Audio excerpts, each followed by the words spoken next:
दोस्तों, हमारे चैनल कहानियाँ 2.0 में आपका स्वागत है। दोस्तों, आज की ये कहानी एक ऐसे लड़के की है जो अपने फर्ज और कर्तव्य के बीच में फैसला नहीं कर पाता, जो पत्नी के प्रति प्यार और बाप के लिए सही या गलत का फैसला नहीं कर पाता, जो घर के हालातों से तंग आकर अपने पिता को नौकरों के साथ रहने पर मजबूर कर देता है। दोस्तों, आपको क्या लगता है कि इस कहानी का अंत खुशकिस्मत होगा या फिर दर्दनाक? अपना जवाब हमें कमेंट्स में जरूर शेयर करें। और अगर आप हमारे चैनल पर पहली बार आए हैं तो चैनल को सब्सक्राइब करके वीडियो को लाइक करें, और जो सबसे अच्छा कमेंट करेगा उसके कमेंट को हम अगले वीडियो में हाईलाइट करेंगे। तो चलिए कहानी शुरू करते हैं। मेरा नाम आदित्य है। मेरे पिता ने उस समय विदेश जाने का फैसला कर लिया था जब मैं सिर्फ 6 साल का था।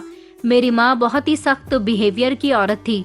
वो हमेशा पिताजी से कहती रहती थी कि तुम मेरे पास मत बैठे रहा करो, जाओ और जाकर पैसे कमाया करो। हम लोग पहले बहुत गरीब हुआ करते थे और माँ हमेशा पिताजी को गरीब होने के ताने देती रहती थी। मेरे पिताजी जो अपनी पत्नी से बेहद मोहब्बत करते थे, उनकी बातों की वजह से एक दिन वो घर छोड़कर चले गए।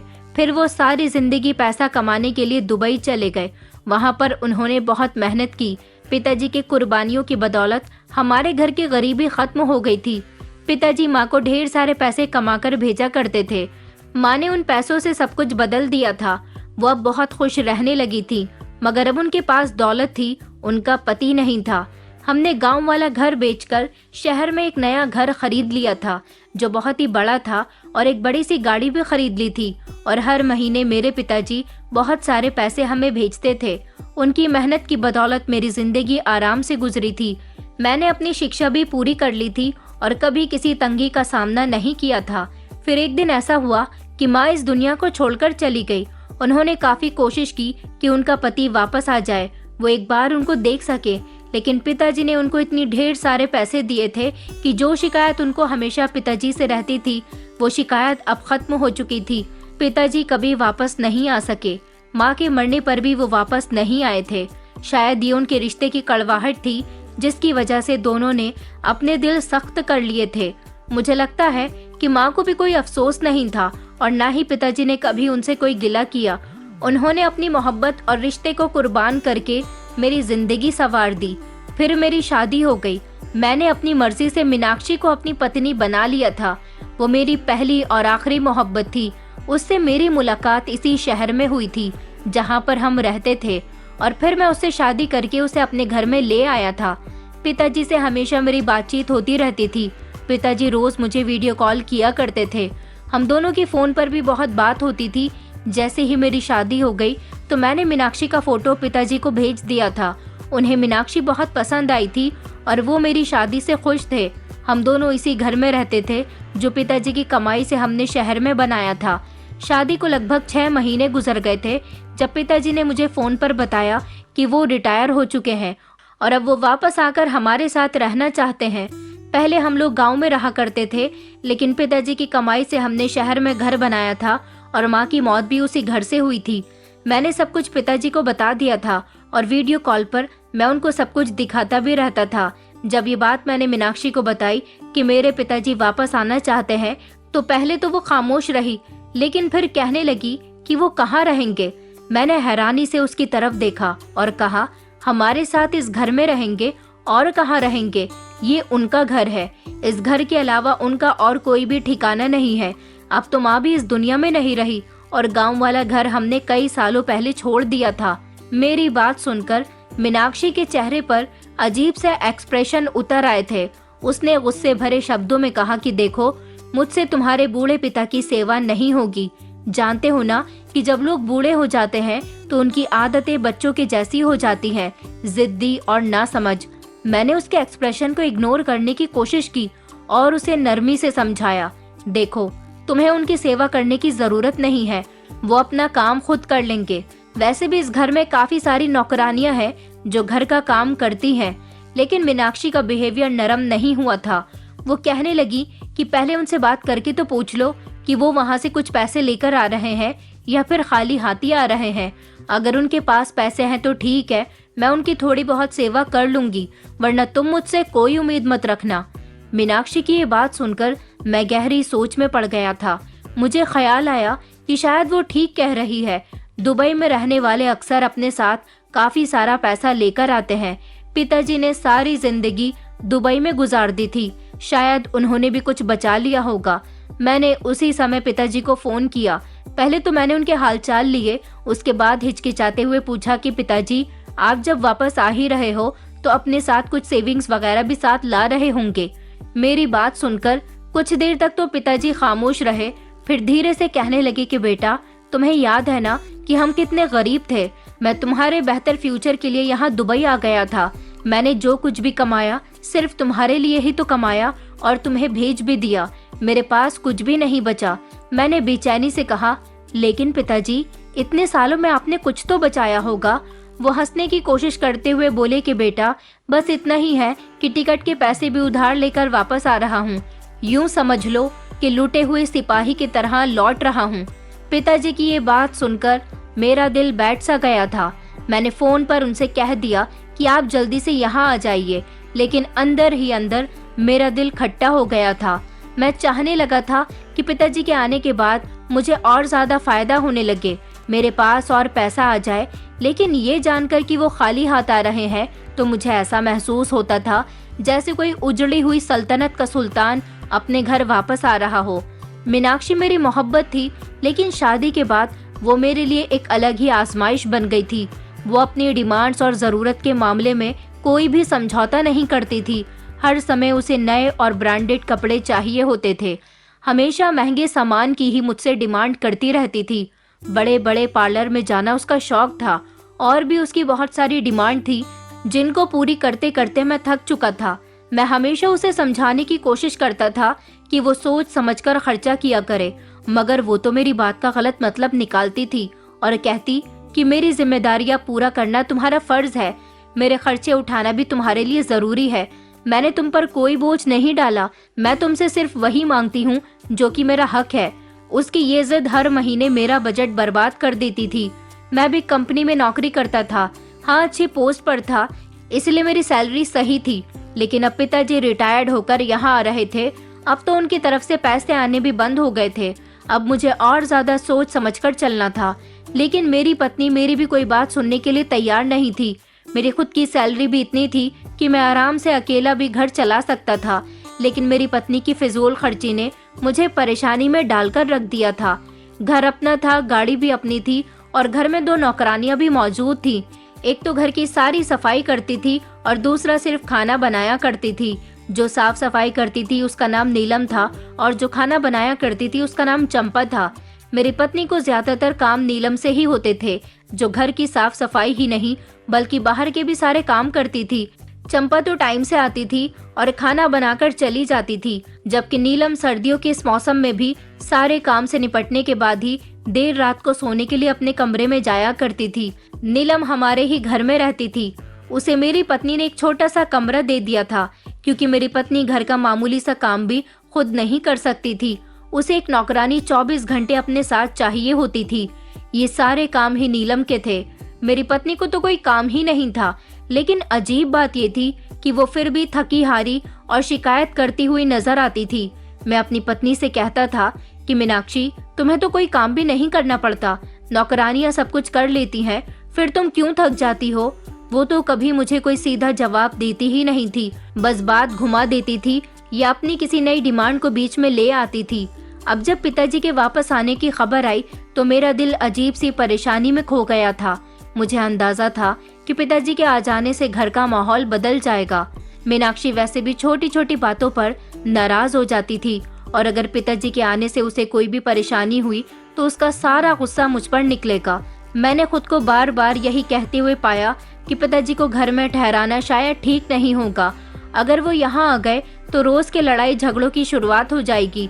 मीनाक्षी तो पहले ही बिहेवियर की अच्छी नहीं थी और पिताजी की मौजूदगी उसे और ज्यादा चिड़चिड़ा बना देगी। मैंने सोचना शुरू कर दिया कि पिताजी के लिए कोई और इंतजाम किया जाए, शायद उन्हें करीब में ही कोई किराए का घर देखकर वहाँ पर भेज दूं या फिर कोई और दूसरा रास्ता निकाल लूं। जिस दिन पिताजी को आना था उसी दिन से मेरी पत्नी का मूड खराब हो गया। वो कहने लगी कि अब तो तुम्हारा बाप भी यहाँ आ रहा है, मुझे उसकी सेवा करनी पड़ेगी और हमेशा ससुर की इज्जत के लिए सर पर घूंघट भी डालकर रहना पड़ेगा, क्योंकि तुम्हारी माँ और पिताजी गांव से बिलोंग करते हैं ना, गांव वाले लोग तो यही चाहते हैं कि बहू एक घूंघट डालकर बड़ों के सामने आया करे। अपने घर में 2 घड़ी सुकून से बैठ जाती थी, अब मेरा वो सुकून भी खत्म होने जा रहा है। मैंने अपनी पत्नी को तसल्ली दी कि तुम जैसा सोच रही हो ऐसा कुछ भी नहीं होगा। वो कहने लगी कि देखो, अगर मेरी प्राइवेसी में कोई भी खलल पड़ी तो मैं तुम्हें छोड़कर चली जाऊंगी। मैंने कहा प्लीज ऐसी बातें मत करो, मैं हूं ना, कुछ नहीं होगा। अपने पिताजी को एयरपोर्ट से लेने के लिए चला गया था। वहां अपने पिता को देखकर मेरे दिल में खुशी और उलझन का मिला जुला एहसास आ गया था। मैं इतने सालों बाद अपने पिता से मिल रहा था। मैंने जब अपने पिता के हाथों की तरफ नजर डाली तो उनके हाथ में एक पुराना सा और छोटा सा बैग था। उसे देखकर मेरे दिल में एक सवाल उठा था कि वो ज्यादा पैसे कमाकर नहीं लाए हैं, फिर भी उम्मीद थी कि वो कोई गिफ्ट या कोई यादगार चीज वहां से जरूर लेकर आए होंगे, क्योंकि ये मेरे वही पिताजी थे जिन्होंने अपनी पूरी जिंदगी हमारी खुशियों के लिए कुर्बान कर दी थी। जब हम गाड़ी में बैठे तो रास्ते में हम लोग मामूली सी बातें करते हुए आ रहे थे। पिताजी मुझे बहुत थके हुए लग रहे थे, लेकिन उनके चेहरे पर सुकून था, जैसे वो बहुत बड़ा मुश्किल सफर तय करके वापस आ रहे हों। मैंने उनसे ज्यादा सवाल नहीं किए थे, क्योंकि आइडिया था कि वो बहुत थके हुए हैं, मुझे उनसे कोई बात नहीं करनी चाहिए। घर पहुंचने से पहले मैंने एक होटल से खाना पैक करवा लिया, क्योंकि मुझे पता था कि मीनाक्षी ने तो खाने का इंतजाम नहीं करवाया होगा और ना ही पिताजी के लिए किसी खास चीज का इंतजाम किया होगा। घर पहुंचकर पिताजी को मैंने बिठाया और खाने का इंतजाम किया। पिताजी ने पूछा कि बेटा, मेरी बहू ने मेरे लिए खाना नहीं बनाया? उनका सवाल मेरे दिल को कुछ अजीब सा लगा था, लेकिन मैंने मुस्कुराते हुए कहा कि नहीं पिताजी, उसकी तबीयत खराब है, वैसे भी वो अच्छा खाना नहीं बनाती, इसलिए मैंने होटल से मंगवा लिया। पिताजी ने सर हिलाया और कुछ नहीं कहा। वो खाने में बिजी हो गए, लेकिन मैं उनकी खामोशी महसूस कर सकता था। मीनाक्षी जैसी थी वो तो पिताजी के पास भी नहीं आई और ना ही उसने उनका आशीर्वाद लिया और ना ही हालचाल पूछे। शाम के टाइम पर जब वो अपने कमरे से निकली तो सीधा पिताजी के पास आकर कहने लगी, आप तो हमारी शादी में भी नहीं थे, तो क्या आप मेरी मुंह दिखाई के लिए कुछ लाए हैं या नहीं? उसके इस अजीब से सवाल पर पिताजी हैरान रह गए, लेकिन पिताजी ने खामोशी से अपनी उंगली में पहनी आखिरी सोने की अंगूठी उतारकर उसे दे दी और कहा कि ये लो बेटा, इसे बेचकर अपनी पसंद की अंगूठी बनवा लेना। मीनाक्षी ने बिना किसी झिझक के अंगूठी पकड़ ली और कहने लगी, अब ये काम भी मुझे ही करना पड़ेगा, चलिए कोई बात नहीं, शुक्रिया कहकर वो वहाँ से वापस अपने कमरे में चली गई थी। पिताजी ने मुझे देखा और कहा कि बेटा, मुझे मेरा कमरा दिखा दो, मैं बड़ी दूर से आया हूँ, थोड़ा आराम कर लूंगा। उनके इस सवाल ने मेरे दिल में एक अजीब सी बेचैनी पैदा कर दी थी, क्योंकि मैं पहले से ही फैसला कर चुका था कि पिताजी को वो वाला कमरा दे देता हूँ जो कमरा नीलम के पास है। वो कमरा मैं पिताजी को दे देता हूँ। मेरा और मेरी पत्नी का कमरा फर्स्ट फ्लोर पर था।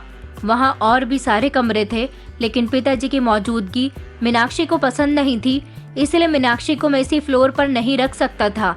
छत पर एक छोटा सा टूटा फूटा कमरा बना हुआ था, वहीं पर नीलम रहती थी। मैंने झिझकते हुए कहा, पिताजी आप छत पर नीलम के कमरे में रहेंगे। पिताजी को पता चल चुका था कि नीलम हमारे घर की नौकरानी है। मैंने कहा कि नीलम के कमरे के बाहर छोटा सा आंगन है, उसमें वो अपनी चारपाई पर सो जाएगी और आप उसके कमरे में सो जाना। पिताजी ने मुझे हैरानी से कहा कि बेटा, ये घर तो बहुत बड़ा है, मुझे छत पर जाने की क्या जरूरत है? यहाँ भी तो मुझे 4-5 कमरे दिखाई दे रहे हैं, इनमें से ही मेरे लिए कोई कमरा क्यों नहीं है? मैंने सफाई देने की कोशिश की कि पिताजी, बात यह है कि मीनाक्षी आपसे पहले से यहाँ पर अपने तरीके से रहती है, अगर आप घर में रहेंगे तो उसे अजीब लगेगा, इसलिए मैं आपको छत पर बने कमरे में भेज रहा हूँ। वहाँ आपको आराम मिलेगा और वहाँ नीलम भी आपका बहुत ख्याल रखेगी। मैंने ये सब बातें इस नियत से कही कि मामला किसी भी तरह संभल जाए, लेकिन मेरा आइडिया था कि मेरी बातें पिताजी को बुरी लग रही हैं। उनकी खामोशी और नजरों में शिकायत साफ दिखाई दे रही थी, लेकिन वो कुछ नहीं बोले। मैंने उनका सामान उठाया और नीलम को दे दिया था। नीलम ने अपने कमरे में उनके सामान को सेट कर दिया था और उसने अपना बिस्तर बाहर आंगन में लगा लिया था। पिताजी चुपचाप अपने सामान के करीब बैठ गए थे और कमरे को गौर गौर से देखने लगे। उनकी आंखों में वो चमक नहीं थी जो मैं हमेशा से फोन पर देखता था। वो थके हुए लग रहे थे, शायद शारीरिक तौर पर भी और जज्बातों के तौर पर भी। नीलम ने उनके लिए पानी का गिलास लाकर रख दिया था और कहा कि बड़े साहब, आप आराम से यहाँ आराम कीजिए, अगर कोई चीज चाहिए हो तो मुझे आवाज दे देना। पिताजी ने नीलम को मुस्कुराकर देखा और कहा, बेटा तुम्हारा बहुत बहुत शुक्रिया। लेकिन उनके शब्दों में एक अजीब सा खालीपन था। वो शायद इस समय इस बात को समझने की कोशिश कर रहे थे कि उनके बेटे ने उनके लिए ये इंतजाम क्यों किया। रात को मैं अपने कमरे में गया तो मीनाक्षी ने ताने देते हुए अंदाज में कहा, क्या हुआ, आपके पिताजी को कमरा पसंद आया? मैंने उसे इग्नोर करने की कोशिश की, लेकिन वो अपनी बातों से बाज नहीं आई। कहने लगी कि मुझे पता था आपके पिताजी हमारी जिंदगी में दखल अंदाजी करेंगे। अब देखना, ये हर समय कुछ न कुछ मांगते रहेंगे। उसकी बातें सुनकर मैंने खामोश रहना ही बेहतर समझा। वो कहते हैं ना कि एक चुप और 100 सुख। अब मैं अपने पिता की साइड लेता तो फिर मेरी पत्नी मेरा जीना दुश्वार कर देती, इसलिए पहले ही सीधी बात सीधे तरीके से कर दी थी। उस दिन सर्दी बहुत ज्यादा थी और हीटर के बिना गुजारा मुश्किल हो चुका था। घर के हर कमरे में हीटर चल रहा था, लेकिन पिताजी के लिए उनके कमरे में कोई भी हीटर नहीं था। ये फैसला मेरे और मीनाक्षी के बीच का था, क्योंकि हमारा उसूल था कि नौकर को ऐसी फैसिलिटी नहीं देनी है जिनसे उनकी आदत बिगड़े और हमारा खर्चा बढ़े। लेकिन इस बार नीलम, जो हमारी नौकरानी थी, कुछ हिचकिचाते हुए मेरे पास आई और नरमी से बोली कि मालिक, मेरी आदत तो है सर्दी में रहने की। शायद आपके पिताजी को सर्दी बर्दाश्त नहीं हो रही, उनकी उम्र ज्यादा है और ये सर्दी उनके लिए ठीक नहीं है। आप उनके कमरे में हीटर लगवा देते तो ज्यादा अच्छा होता। उसकी बात सुनकर कुछ देर के लिए मैं खामोश रहा। एक तरफ वो गहराई से मुझे झंझोड़ रही थी, लेकिन दूसरी तरफ मुझे अपनी पत्नी के रिएक्शन का भी आइडिया था। जब मैंने मीनाक्षी से इस बारे में बात की तो उसका रिएक्शन बिल्कुल ही वैसा था जैसा मैंने सोचा था। वो गुस्सा करते हुए अंदाज में बोली, उनकी सर्दी के लिए तुम क्यों इतना परेशान हो रही हो? वहाँ कोई हीटर नहीं लगेगा। तुम्हें आइडिया भी है कि आजकल बिजली का बिल कितना ज्यादा आ रहा है? उसके शब्दों में सख्ती साफ नजर आ रही थी और मैं एक लम्हे के लिए घबरा गया था। मैंने नरमी से मीनाक्षी से कहा कि वो मेरे पिता हैं, उनकी उम्र ज्यादा है और वो बीमार पड़ सकते हैं। क्या हम कम से कम उनके लिए हीटर का इंतजाम नहीं कर सकते? लेकिन वो सुनने के मूड में नहीं थी। उसने कहा कि तुम्हारे पिता की सर्दी के लिए हम अपना खर्चा क्यों बढ़ाएं? तुम्हें उनके बारे में इतनी फिक्र है तो उन्हें वापस उनके गांव भेज दो। वैसे भी उनका असली घर तो वहीं पर ही है, और अगर उन्हें यहाँ पर रखना है तो हमारी तरह जीना होगा। मीनाक्षी के इन शब्दों ने मुझे अंदर तक तोड़कर रख दिया था। मैं अपने गुस्से पर बड़ी मुश्किल से कंट्रोल करते हुए कहने लगा कि मीनाक्षी, वो मेरे पिता है और मैं उनकी जिम्मेदारी लेने से पीछे नहीं हट सकता। लेकिन इसकी बातों ने मुझे समझा दिया था कि इस मामले को बढ़ाने से हमारे घर का सुकून और ज्यादा खराब होगा। पिताजी का ख्याल दिमाग में रखते हुए मैंने नीलम से कहा कि किसी तरह रात के समय बड़े साहब के लिए अंगीठी का इंतजाम कर दिया करो, ताकि उन्हें ज्यादा सर्दी महसूस न हो सके। ऐसा करना शायद मेरी कोशिश थी कि मैं अपनी जिम्मेदारी किसी हद तक तो निभा सकूं, लेकिन मेरा दिल जानता था कि मैं उनके लिए वो सब नहीं कर रहा था जो उन्हें चाहिए था। मुझे खुद पर शर्मिंदगी महसूस हो रही थी। पिताजी छत पर नीलम के कमरे में सर्दी बर्दाश्त करते रहे और मैं रोज उनको तसल्ली देने की कोशिश करता रहा। हकीकत ये थी कि हर बार उनकी नजर मुझ पर पड़ती तो मुझे अपनी नाकामी और कमजोरी का एहसास होता था। उनकी आंखों में वो दर्द साफ दिखाई देता था जो मेरे फैसले की वजह से पैदा हुआ था। मैंने महसूस किया कि उनके साथ किए जाने वाला ये सुलूक न सिर्फ उन्हें बल्कि मुझे भी अंदर से खोखला कर रहा था। ये सर्दी सिर्फ मौसम की नहीं बल्कि दिलों में बढ़ती हुई दूरी की एक शक्ल भी थी, जिसने मुझे और पिताजी को एक अजीब सी खामोशी में जकड़ रखा था। मेरे दिल में पहले पिताजी के लिए थोड़ी बहुत फिक्र जरूर थी, लेकिन मीनाक्षी ने मेरे कान इस तरह से भरने शुरू किए कि मैं धीरे धीरे बदलने लगा। वो बार बार कहती कि तुम्हारे पिताजी ने तुम्हें छोड़ दिया था एक छोटे से बच्चे को। उस समय उन्हें एहसास क्यों नहीं हुआ था? अब तुम क्यों उनके लिए इतनी कुर्बानी दे रहे हो? ये बातें मेरे अंदर जगह करने लगी। मैं चाहे दिल से ये सब गलत समझता था, लेकिन उसकी बातों का असर ऐसा था कि मैंने धीरे धीरे पिताजी का ख्याल रखना कम कर दिया था। दिन ब दिन मेरे अंदर की हमदर्दी खत्म हो गई थी और पिताजी की तरफ सिर्फ मेरा मामूली सा ही ध्यान जाता था। उनकी ज़रूरतें मैं इग्नोर करने लगा था। मैं अपने रोजाना के रवैये को ज्यादा अहमियत देने लगा। मैं खुद को ये तसल्ली देता रहा कि शायद यही सब ठीक है, लेकिन दिल के किसी कोने में एक कमी मौजूद थी। एक रात सर्दी बहुत ज्यादा थी। मैं अपने गर्म कमरे में हीटर के आगे अपनी पत्नी के साथ सो रहा था। अचानक मेरा फोन बजना शुरू हो गया। पहले तो मैंने ध्यान नहीं दिया, लेकिन बार बार फोन बजने की वजह से मेरी नींद खराब हो रही थी। मैंने आंखें खोल कर देखा तो नीलम मुझे बार बार फोन कर रही थी। मुझे बहुत तेज नींद आ रही थी। इसलिए मैंने फ़ोन नहीं उठाया और उसे बंद करके सो गया। मैंने सोचा कि कोई मामूली सी बात होगी, सुबह को देख लूँगा। सुबह जब मैं जागा तो मैंने देखा कि नीलम की काफ़ी सारी कॉल्स थीं। मैंने सोचा कि शायद कोई छोटी सी बात होगी। मैं जल्दी से कमरे से बाहर निकला और सीधा छत की तरफ गया। वहां पहुंचा तो ये देखकर दंग रह गया कि कमरा खाली था और नीलम भी अपने बिस्तर पर मौजूद नहीं थी। पिताजी भी कमरे में नहीं थे। मेरे दिल में कई सवाल उभरने लगे। मैंने फौरन नीलम को फोन मिलाया। काफी देर तक तो उसका फोन नहीं मिला था, लेकिन जब उसने कॉल रिसीव की तो वो कहने लगी कि रात को बड़े मालिक की तबीयत बहुत ज्यादा खराब हो गई थी। उनकी हालत ऐसी नहीं थी कि इंतजार किया जा सके। मैंने रात के समय उन्हें अस्पताल ले जाना ज्यादा बेहतर समझा। उसके शब्दों में थकान और फिक्र का अंदाज था। मैंने झुंझलाकर कहा, तो तुमने मुझे क्यों नहीं बताया? वो कहने लगी कि मालिक, मैंने आपको बहुत बताना चाहा। मैं नीचे भी उतर कर आई थी। सोचा जोर से दरवाजा बजाऊंगी तो मालकिन नाराज हो जाएंगी, इसलिए आपको फोन करना ज्यादा बेहतर समझा, मगर आपने फोन उठाया ही नहीं, इसलिए मुझे खुद ही फैसला करना पड़ा। मैंने गुस्से से कहा कि अब तुम कहाँ हो? अस्पताल में हो। उसने मामूली सा जवाब दिया। कहने लगी कि नहीं मालिक, मैं बड़े साहब को लेकर गांव जा रही हूँ। उनका कहना है कि वो यहाँ पर नहीं रहना चाहते, वो अपने गांव जाना चाहते हैं। उनकी तबीयत बहुत खराब है और वो वहीं पर जाना चाहते हैं। नीलम की बात सुनकर मैं हैरान रह गया। मैंने सख्ती से कहा कि तुम्हारे दिमाग में ये बात कहाँ से आई कि तुम मेरे पिता को लेकर गाँव चली जाओ? लेकिन उसने मेरी कोई बात सुने बिना फोन काट दिया। दोबारा उसका फोन मिला ही नहीं। मुझे गुस्सा तो बहुत आया। मैं सिर्फ उसको कॉल ही लगा सकता था, क्योंकि वो कौन से गांव में रहती थी ये मुझे नहीं पता था। क्योंकि कई बार जब वो अपने गांव गई थी तो उसने हमें अपने गांव का नाम और पता नहीं बताया था। हैरानी की बात ये थी कि नीलम मेरी इजाजत के बिना मेरे पिताजी को अस्पताल ले गई थी, लेकिन फिर वो खुद भी वापस नहीं आई। ये बात जब मेरी पत्नी को पता चली तो उसका अंदाज मेरी उम्मीद से बिल्कुल अलग था। वो कहने लगी कि नीलम ने अच्छा ही किया। ऐसा समझो कि नीलम ने हम पर बहुत बड़ा एहसान किया। वैसे भी तुम्हारे पिता के पास कुछ था ही नहीं, न पैसा न ठिकाना। अभी तो ठीक ठाक थे, कल को अगर बीमार पड़ जाते तो उनके अस्पताल का खर्चा कौन उठाता? उसके शब्दों में कोई हमदर्दी नहीं थी। वो बात को ऐसे सुना रही थी जैसे पिताजी का जाना बहुत बड़ी खुशखबरी है। उसने कहा, मैं वैसे भी नीलम को भी नौकरी से निकालना चाहती थी। अच्छा ही हुआ वो भी उनके साथ ही चली गई। कई दिनों से वो ठीक से कोई काम भी नहीं कर रही थी। अच्छा हुआ कि एक साथ दो मुसीबतें टल गईं।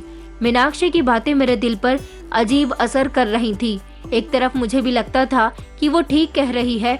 पिताजी को इस घर में रखने से सच में खर्चा बढ़ रहा था और उनकी देखभाल करना भी मेरे लिए मुश्किल होता जा रहा था। मैंने सोचा कि शायद पिताजी ने नीलम के साथ खुद जाने का फैसला किया होगा। अगर उन्हें कुछ परेशानी थी तो वो मुझसे बात कर सकते थे। आखिर मैंने उन्हें घर से निकाला तो नहीं था, वो तो खुद ही गए थे।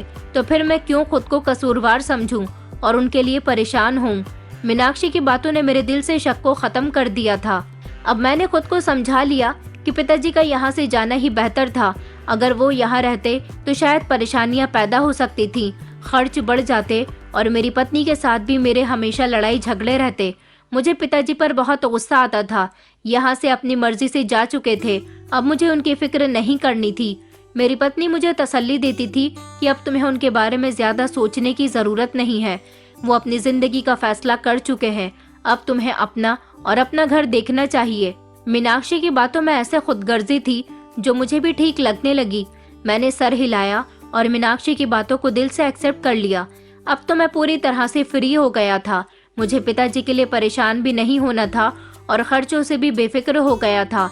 जब मेरे पिताजी मेरी जिंदगी से चले गए तो शुरू में मुझे किसी चीज की कोई परेशानी नहीं हुई। वो मेरी जिंदगी का हिस्सा कभी बने ही नहीं थे, इसलिए उनका मेरी जिंदगी में शामिल ना होना मेरे लिए कोई मतलब नहीं रखता था। मेरी जिंदगी पहले जैसी होती गई। मैं जैसे पहले ऑफिस जाया करता था और अपनी पत्नी की ख्वाहिशों को पूरी करता रहता था और जिंदगी गुजारने की कोशिश करता था। लेकिन कुछ ही महीनों के अंदर मेरी जिंदगी बदलनी शुरू हो गई। एक दिन ऑफिस में मुझे बुलाकर बताया गया कि मेरा काम अच्छा नहीं चल रहा, इसलिए मुझे डिमोशन दे दिया गया। इस खबर ने मुझे परेशान कर दिया था। मेरे बॉस ने साफ साफ कहा कि तुम्हारा काम अब पहले जैसा नहीं रहा। अगर अगले साल तक तुमने अपनी परफॉर्मेंस अच्छी नहीं की तो मुझे तुम्हें नौकरी से निकालना पड़ सकता है। ये सुनकर मेरे पैरों तले से जमीन निकल गई थी। ये नौकरी मेरी जिंदगी की बुनियाद थी। इसी से ही तो मेरा घर चल रहा था, बल्कि मेरी पत्नी की सारी ख्वाहिशें भी इसी से पूरी हो रही थी। मैं दिन ब दिन परेशान होता रहा। वक्त इसी तरह से गुजरता गया, लेकिन मेरी कोशिशों के बावजूद भी मेरे ऑफिस का काम बेहतर न हो सका। आखिरकार मुझे नौकरी से निकाल दिया गया था। ये खबर सुनकर मेरी पत्नी का मूड पूरी तरह से बदल गया था। मैंने उसको बताया कि मैं बेरोजगार हो चुका हूँ, तो उसको मुझसे कोई हमदर्दी न हुई थी। उसने कहा कि मुझे इस बात से कोई मतलब नहीं, मैंने तुमसे शादी सिर्फ तुम्हारे पैसों के लिए की थी, वरना तुम्हारे पास तो तुम्हारा कुछ भी नहीं है। ये शब्द मेरे दिल को खाली कर रहे थे, लेकिन फिर भी मैं खामोश रहा। मीनाक्षी अपनी जिंदगी को जीने वालों में से थी, जो न सिर्फ अपनी खुशियों और जरूरतों की फिक्र करती थी, चाहे दुनिया इधर से उधर हो जाए। उसने कभी मेरी परेशानियों को अपनी जिंदगी का हिस्सा नहीं समझा। मैंने छोटी छोटी नौकरियां करनी शुरू कर दी, लेकिन ये नौकरी मेरी पुरानी नौकरी जैसी नहीं थी, जहां मुझे बहुत सारी फैसिलिटी और अच्छी सैलरी मिलती थी। उन नौकरियों से मेरी आमदनी बहुत कम थी और मेरी पत्नी की ख्वाहिशें पूरी करना मेरे लिए मुश्किल होता जा रहा था। कई साल इसी हालत में गुजर गए, जो मैंने बहुत परेशानी और फाइनेंशियल परेशानियों में गुजारे। मेरे पास सेविंग्स भी खत्म हो चुकी थी। मैं दिन ब दिन परेशान होता जा रहा था।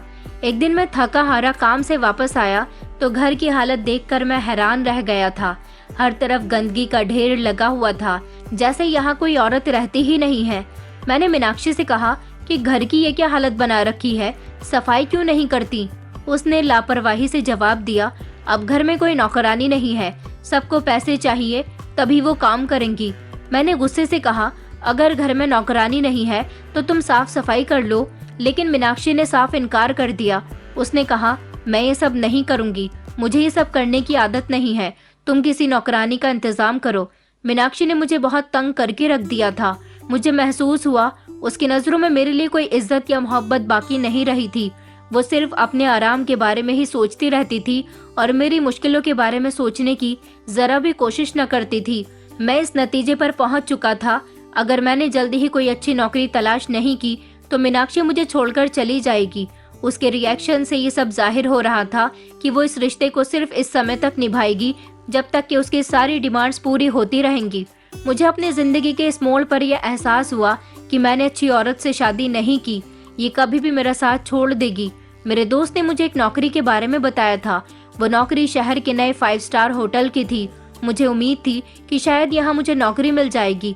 मैंने पहले भी होटल मैनेजमेंट में काम किया था और सोचा था कि एक्सपीरियंस होने के बावजूद इस होटल में कुछ अच्छा मौका मिल सकता है। जब मैं होटल पहुंचा तो पता चला कि इंटरव्यू होटल की मालकिन खुद ले रही है। मालकिन के सामने इंटरव्यू देने का ख्याल मुझे कुछ अजीब सा लगा। फिर भी मैंने खुद को संभालने की कोशिश की और कमरे में दाखिल हो गया। मालकिन कुर्सी पर बैठी हुई थी और उनका चेहरा मेरी तरफ नहीं था। इससे मुझे कुछ सुकून मिला। मैंने अपनी फाइल टेबल पर रखी और अपना इंट्रोडक्शन दिया। जैसे ही उन्होंने मेरी तरफ मुड़कर देखा तो उनको देखकर मेरे होश उड़ गए थे। वो कोई और नहीं बल्कि नीलम थी, वही नीलम जो हमारे घर में नौकरानी का काम किया करती थी। मैंने उसे पहचान लिया था, लेकिन उसकी शक्ल और हुलिया काफी हद तक बदल चुका था। वो एक 5 स्टार होटल की मालकिन थी और उसने बहुत ही महंगे कपड़े पहने हुए थे। वो बहुत ही सुंदर लग रही थी। वो मेरी आंखों के सामने हंसते हुए बोली, आप मुझे इतनी गौर से क्यों देख रहे हैं? हाँ, मैं नीलम ही हूँ, लेकिन आप यहाँ पर क्या कर रहे हैं? उसका सवाल मेरे लिए एक और झटका सा था। मैंने खुद को संभालने की कोशिश की और उससे कहा कि तुम इस होटल की मालकिन कैसे बन गई? नीलम ने फिर से हंसकर कहा कि एक लंबी कहानी है। उसने कहा कि ये सब कुछ आपकी पत्नी की वजह से हुआ है। मैंने कहा, मेरी पत्नी की वजह से तुम इस होटल की मालकिन कैसे बन सकती हो? उसने कहा, हाँ, मैं सही कह रही हूँ, ये सब मालकिन की वजह से ही हुआ है, जो आपके पिता के साथ बुरा बिहेव करती थी और इसी की वजह से मैं तुम्हारे पिता को वहाँ से निकाल कर ले गई थी। मैंने कहा, मेरे पिताजी कहाँ हैं? वो बताने लगी कि उस रात आपके पिताजी की तबीयत इतनी खराब हो गई थी कि उनके सीने में दर्द उठने लगा। वो समझने लगे थे कि शायद उनको हार्ट अटैक आ रहा है। वो मुझे ये सब कुछ बता ही रही थी जैसे कोई गहरा राज खोल रही हो। नीलम ने कहा, मैं फौरन ही आपके पिताजी को अस्पताल ले गई थी, जहां मैंने उनका इलाज करवाया और फिर मैं उनको अपने गांव ले गई थी, जहां की हवा ने उनको बिल्कुल ठीक कर दिया था। मैंने वहां उनकी ढेर सारी सेवा की, बिल्कुल उनकी बेटी की तरह। मैंने उस समय आपके पिता की सेवा की जिस समय आपको उनके साथ होना चाहिए था, और उनकी सेवा करनी चाहिए थी। आपके पिताजी ने मुझे अपनी बेटी बना लिया था। मैं उनके साथ इतनी करीब हो गई थी कि आपके पिताजी ने ये सब कुछ, यहाँ तक कि ये 5 स्टार होटल भी मेरे नाम कर दिया। इस होटल के बारे में तो मैंने कभी नहीं सुना था। ये होटल मेरे पिताजी का कब से हो गया। नीलम ने मुझे बताया कि आपके पिताजी दुबई में बहुत पैसा कमाया करते थे। उन्होंने आपसे ये बात छुपा रखी थी। जिस शहर में आपने रहना शुरू कर दिया, वहीं पर उन्होंने जमीनें खरीदनी शुरू कर दी और अपना कारोबार करना शुरू कर दिया, जो कि वो दुबई से ही कर रहे थे। नीलम मुझे बता रही थी कि ये सब कुछ अब उसका है और मैं एक पल के लिए भी यकीन करने को तैयार नहीं था। मेरी आंखों में गुस्सा था। मैंने कहा, नीलम, तुम्हें शर्म नहीं आती? ये सब कुछ मेरा है और तुम इसके मालकिन बनी बैठी हो। मैं बस यही सोच रहा था कि क्यों नीलम ने मुझे नहीं बताया, क्यों मेरे पिता ने मुझे बताना जरूरी नहीं समझा। मैंने कहा, तुमने मुझे ये सब कुछ क्यों नहीं बताया? ये सब तुम्हारा काम था, लेकिन तुम तो नमक हराम निकली। नीलम ने जवाब दिया कि आपके पिता ने मुझे ये सब कुछ दिया था, मैं क्या करती? उसने कहा कि आपके पिता की ख्वाहिश थी कि मैं उनकी जगह पर इस होटल की मालकिन बनूं। उसने अपनी बात में कोई शर्मिंदगी महसूस नहीं की, बल्कि वो सच बोल रही थी। लेकिन मैं ये सब हजम नहीं कर पा रहा था। मेरे दिमाग में एक तूफान उठ रहा था। मैंने कहा, मुझे पिताजी के बारे में बताओ, वो कहाँ हैं? नीलम कहने लगी कि आपके पिताजी इस दुनिया को छोड़कर जा चुके हैं। मैंने कहा, क्या तुम सच कह रही हो? पिताजी की मौत के बारे में सुनकर मुझे गहरा सदमा पहुंचा था। वो कहने लगी कि मैंने आपके पिता का बहुत ख्याल रखा, उनका इलाज भी करवाया, मगर उनका इस दुनिया से जाने का समय आ गया था। मैंने कहा कि तुमने मेरे पिताजी की मौत के बारे में मुझे क्यों नहीं बताया? तो वो कहने लगी कि आपके पिता की आखिरी इच्छा थी कि उनकी मौत पर आपको ना बुलाया जाए, इसलिए मैंने उनकी आखिरी इच्छा को पूरा किया। पिताजी की मौत की खबर सुनकर मुझे एक जोरदार झटका लगा था। अब तो वो कभी वापस भी नहीं आ सकते थे। मैं होटल से बाहर निकल आया था और सड़क पर ही बैठ गया। मैंने अपनी जेब से मोबाइल निकाला और उनकी फोटो देखकर मैं रोने लगा था। मैं उनकी फोटो से माफी मांगने लगा कि मैंने उनके साथ बहुत गलत किया। अंतिम समय में पिताजी को मुझसे मिलना तो चाहिए था, लेकिन मैं उनका बहुत बुरा बेटा था, इसलिए उन्होंने मुझे याद नहीं किया। मैं घर आ गया था और हमेशा पिताजी को याद करता रहता था, उनसे माफी मांगता रहता था। उनकी फोटो देख देख कर यही कहता रहता था कि देर से ही सही, मगर मुझे आपकी अहमियत पता चल गई। लेकिन अब कोई फायदा नहीं था। मैंने ये सब कुछ जब अपनी पत्नी को बताया तो वो कहने लगी कि ये तो बहुत बुरा हुआ, चलो हम नीलम पर केस कर देते हैं। मैंने उससे कहा, सब कुछ तुम्हारी वजह से हुआ है, अब तुम्हें केस की पड़ी है। अब केस करने से क्या होगा? सब कुछ तो नीलम के नाम हो चुका है और अब मेरे पिता भी इस दुनिया में नहीं रहे। मेरी बातों में बेहद गुस्सा था, क्योंकि मेरी पत्नी भी इस समय मेरी परेशानी का हिस्सा थी। मीनाक्षी का रिएक्शन मेरे लिए एक और बड़ी परेशानी का हिस्सा था। उसने मुझ पर इल्जामों की बौछार कर दी और मैं खामोश रहकर उसकी सारी बातें सुनता रहा। वो कहने लगी कि तुम कोई छोटे बच्चे हो, तुमने कभी ये नहीं सोचा कि तुम्हारे पिता ने इतने साल दुबई में गुजारे हैं तो उन्होंने कुछ न कुछ तो कमाया ही होगा। तुम्हें ये सब तो सोचना ही चाहिए था कि वो अपना कुछ न कुछ छोड़कर तो गए होंगे। उसकी बातों में ढेर सारे ताने थे। मीनाक्षी ने कहा था कि हमें नीलम की खुशामद कर लेनी चाहिए, लेकिन तुमने मेरी बात नहीं मानी। तुम्हारे दिमाग में कुछ था ही नहीं, तुम तो बेहद ही बेवकूफ हो। जब उसने ये कहा तो मेरा दिमाग गुस्से से फट पड़ा। मेरी बर्दाश्त अब खत्म हो चुकी थी। मैंने इस लड़ाई को और बढ़ाया और उसको जो कुछ कहना था कह दिया। मैंने गुस्से से मीनाक्षी से कहा कि तुमने कभी ये सोचा था कि वो मेरे पिता थे? तुम्हारी बातों से ज्यादा तकलीफ मुझे और कुछ नहीं दे सकती। हमारी लड़ाई इतनी बढ़ गई कि वो गुस्से से मेरे सामने से चली गई। मुझे अब उसकी कोई परवाह नहीं थी। मैंने पहले ही फैसला कर लिया था कि अब मैं इसका पीछा नहीं करूंगा। शुरू से ही मीनाक्षी मेरी शराफत का फायदा उठा रही थी और हमेशा उसने सिर्फ अपने बारे में ही सोचा था। अभी भी वो ऐसा ही कर रही थी।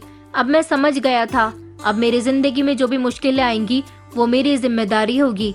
मैंने एक वकील से बात की जो मेरे लिए आखिरी उम्मीद थी। वकील साहब ने कहा कि अब कुछ नहीं हो सकता। तुम्हारे पिता ने होशो हवास में खुद ही उस नौकरानी के हवाले अपना सब कुछ कर दिया था। उन्होंने कहा कि तुम कानूनी तौर पर भी अब कुछ नहीं कर सकते। ये सब मेरे लिए बहुत ही हैरान और मायूस कर देने वाली बात थी। मैं सोच रहा था कि क्या सच में मैंने अपने पिता के साथ बहुत बुरा किया था। मैंने अपनी नौकरानी के कमरे में अपने पिता को जगह दी और उसके साथ साथ वो सब भी किया जो एक बेटे को अपने पिता के साथ नहीं करना चाहिए। अब मुझे समझ आया कि मैंने अपने पिता को कितना परेशान किया था। इससे ज्यादा मेरे साथ और क्या बुरा हो सकता था।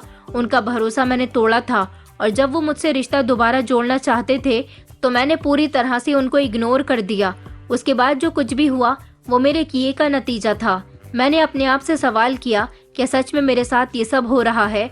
फिर दिमाग में एक सवाल आया कि क्या अब भी कुछ हो सकता है, लेकिन वकील की बात सुनकर मुझे यकीन हो गया था कि अब कुछ वापस नहीं आ सकता, ना मेरे पिता और ना ही उनकी दौलत। मैं बहुत ज्यादा बीमार रहने लगा था, बहुत परेशान रहने लगा था, दर दर की ठोकरें खा रहा था। मीनाक्षी तो मुझे छोड़कर जा चुकी थी, उसे तो सिर्फ मेरी दौलत से मोहब्बत थी। मेरे पास खाने के लिए भी कुछ नहीं था, ना कोई नौकरी थी, न घर में चैन सुकून था।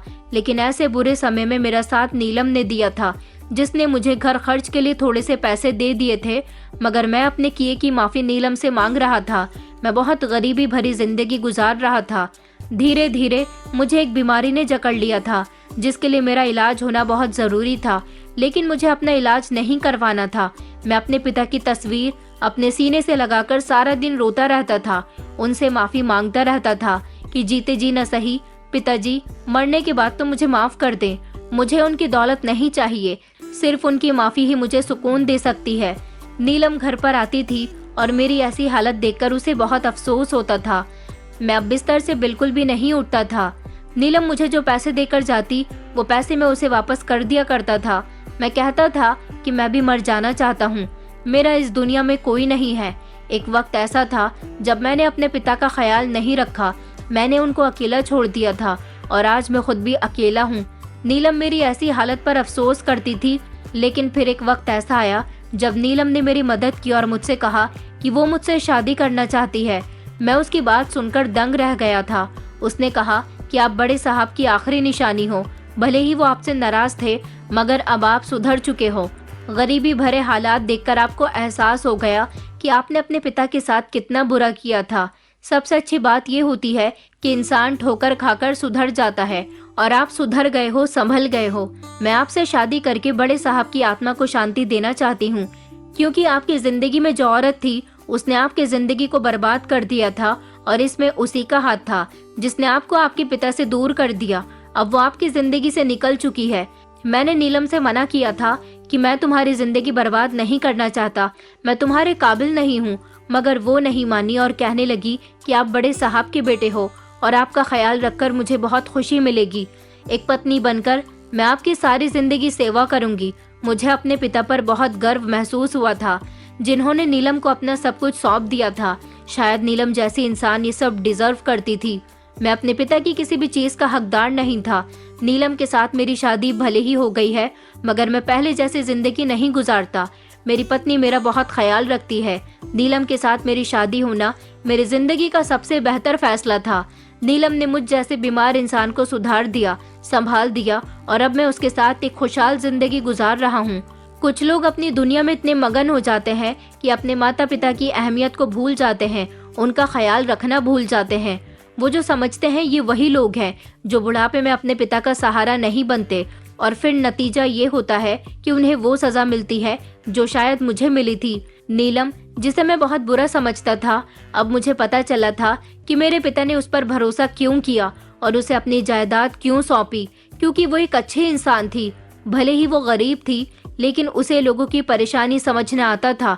उसने मेरे पिता की भी परेशानी में मदद की थी, तभी तो मेरे पिता ने अपनी औलाद पर भरोसा ना करके उस पर भरोसा किया, और इस बात का यकीन मुझे अब हो चुका है। मैंने तो कभी अपने पिता की इज्जत न की, ये मेरी सबसे बड़ी कमी थी।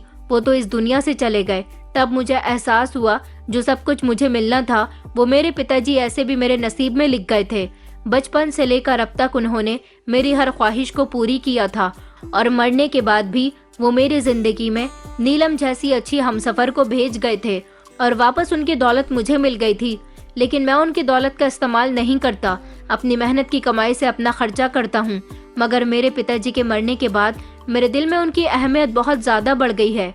दोस्तों, उम्मीद करती हूँ आपको हमारी कहानी पसंद आई होगी। कहानी पसंद आई है तो वीडियो को लाइक करें, चैनल पर नए हैं तो चैनल को सब्सक्राइब करें, और हाँ, नोटिफिकेशन बेल को जरूर दबाएं ताकि अगली अपडेट सबसे पहले आपको मिले।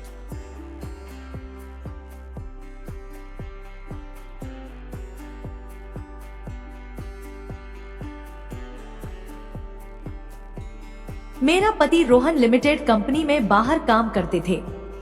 इसलिए मैं अपनी जेठानी के कमरे में सोती थी। मेरे पति रोहन के ना होने से मुझसे अब कंट्रोल नहीं हो रहा था। एक दिन मेरे ममेरे देवर हमारे घर पर रहने के लिए आए। वह बहुत ही जवान और सुंदर थे। एक रात मैंने देखा कि मेरी जेठानी अपने कमरे में नहीं थी। मैं उन्हें ढूंढने लगी। मैंने देखा कि जिस कमरे में मेरे ममेरे देवर लेटे थे, उस कमरे की लाइट जली हुई थी और अंदर से कुछ अजीब सी आवाज आ रही थी।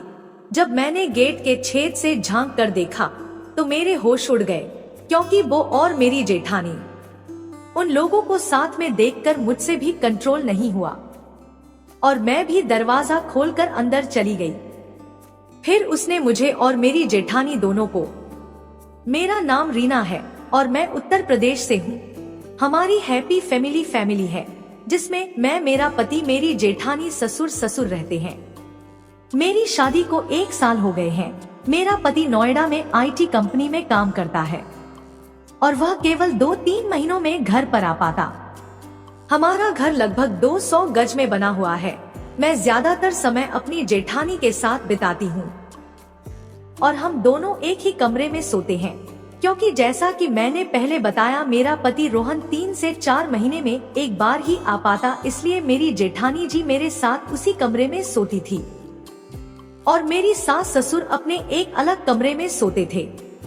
उस सास ससुर का कमरा हमारे कमरे के पास ही था। मेरे सास ससुर की उम्र 50 से 48 साल के बीच थी, लेकिन वे अभी भी जवान और हैंडसम दिखते थे। एक रात मैं पानी पीने के लिए उठी, तब रात के 1 बजे थे। मेरी जेठानी तो बहुत गहरी नींद में सोई हुई थी और उन्हें कुछ पता नहीं था। जैसे ही मैं पानी पी के उठी, मेरे सास ससुर के कमरे से अलग अलग तरह की आवाजें आ रही थी। जब मैंने ध्यान से सुना तो वह आवाजें थोड़ी अलग ही थी। मेरे सास ससुर के कमरे के दीवार में एक रोबा था। जब मैंने दीवार के रायबा से देखा तो उनके कमरे की हल्की लाइट जल रही थी। मैंने देखा कि मेरे सास ससुर एक दूसरे से इतनी रात को बातें कर रहे थे। मुझे थोड़ा अजीब महसूस हुआ। उस वक्त मुझे लगा कि किसी औरत के लिए पति की कमी क्या होती है। मैं पानी पीकर वापस गई और अपने कमरे में सोने के लिए चली गई। हम लोग जब सुबह ब्रेकफास्ट करने बैठे थे, तभी हमारे मैन डोर की घंटी बजी। मेरी जेठानी ने दरवाजा खोला तो 24 साल का लड़का हमारे गेट के सामने खड़ा था। मेरी जेठानी ने बताया कि यह हमारा ममेरा देवर है। यह एक कंपनी में जॉब करने आए थे और इसी की वजह से वह हमारे यहाँ रहने के लिए आए थे। हमारे पास वैसे भी एक कमरा खाली पड़ा है। मैंने सोचा वो उसी ने एडजस्ट हो जाएंगे तो मेरा भी भला हो जाएगा। मेरी जेठानी ने कहा, आदत के बहुत अच्छे हैं और वह हमारी हर बात को करने के लिए तैयार रहते हैं। और देवर जी कमरे में अंदर आए और कमरे देखने लगे। मैं भी तुरंत जाकर उन्हें देखना चाहती थी। मैंने कहा, दीदी आपने इन्हें यह रख तो लिया, पर इनकी आदत कुछ ठीक नहीं लगती। लेकिन जब मैंने इन देवर की तरफ देखा तो वह बहुत ही हैंडसम था। उसकी कद काठी भी बहुत अच्छी थी और वह मुझे बार बार घूर रहे थे और वह भी मुझे तिरछी नजरों से देख रहा था। मैंने दीदी से कहा, जी कोई बात नहीं, आप इन्हें एक कमरा रहने के लिए दे दो। वैसे भी भाई खाली पड़ा रहता है और हमें भी चीज की जरूरत होगी तो वह काम भी कर दिया करेंगे। मेरी दीदी ने मुझसे यह बात बोली और मैं मान भी गई और कहा ठीक है। और देवर जी हमारे घर में रहने लगे। हमारे घर में 2 ही बाथरूम थे और उनमें से एक बाथरूम को देवर जी इस्तेमाल करता थे, जो हम भी करते थे। एक दिन देवर जी का गैस सिलेंडर खत्म हो गया।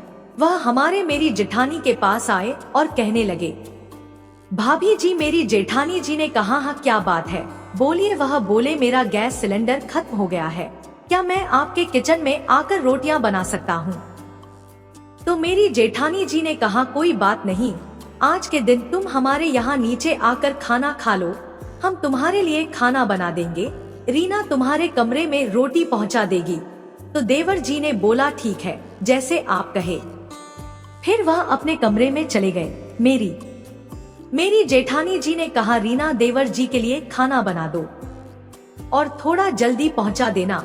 मैंने कहा, दीदी ठीक है। जेठानी जी ने जल्दी जल्दी खाना बनाया और मैंने खाना टिफिन में रखा। फिर मैं उन्हें देने चल पड़ी। मैंने देवर जी उसके कमरे का दरवाजा खटखटाया तो उन्होंने दरवाजा खोला और बोले, हाँ हाँ आइए भाभी जी। मैं अंदर गई और कहा, आपको खाना लेकर आई हूँ। तो उन्होंने कहा, कोई बात नहीं, आप मेज पर रख दीजिए। मैंने मेज पर खाना रख दिया। फिर देवर जी बोले, भाभी जी बैठ जाइए। मैंने कहा, नहीं, मुझे घर जाकर और भी काम करना है। उन्होंने कहा, कोई बात नहीं, कुछ टाइम तो मेरे पास बैठ जाइए। मैं 5 मिनट उसके पास बैठ गई। वह मोबाइल पर कोई फिल्म देख रहे थे और वह एक हॉलीवुड फिल्म थी। जब मैं मेरे देख रही थी तो देखते देखते फिल्म में रोमांटिक सीन आ गया। वह सीन ऐसा था कि मैंने अपनी नजरें हटा ली। वह कहने लगे, पता नहीं फिल्म वाले कैसे कैसे सीन दिखा देते हैं। मैंने कुछ नहीं कहा। फिर मैंने कहा, ठीक है, अब मैं चलती हूँ। उन्होंने ने कहा, भाभी जी पूरी फिल्म देखकर जाइए। मैंने कहा, नहीं नहीं, और अपने रूम में चली गई। रात में मैं देवर जी के बारे में सोचती रही कि वह कितने ताकतवर थे। जब मैं उन्हें खाना देने गई थी तभी मैंने तय कर लिया था कि अब मैं उसे ही अपने सिर का ताज बनाऊंगी। मुझे नींद नहीं आ रही थी।